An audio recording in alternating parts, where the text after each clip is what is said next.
Bolgariya davlatiga Akamiz Qirg'iziston Respublikasi barjoq lisenziya bo'ladi. 26-dekabr sanasi uka, xudo xolasa ukamiz mana Almatadan keldi. Ajoyib yangilikni bir bor yana o'zingizlar eshitasizlar.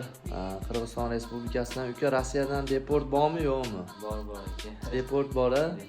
Xudo xolasa mana ukamizda deporti bo'lsa ham, Alloh nasib qilsa, Bolgariya davlatiga nasib bo'lsa 3 oy plus 3 oy, ya'ni 6 oylik vizalarni qo'lga kiritdik. Xudo xolasa, общий bir 1,5 oyda kirib chiqdinglar.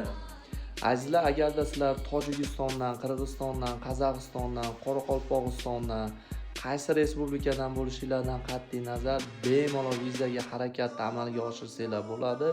Deportmisiz, shtrafmisiz? Buni muammosi yo'q.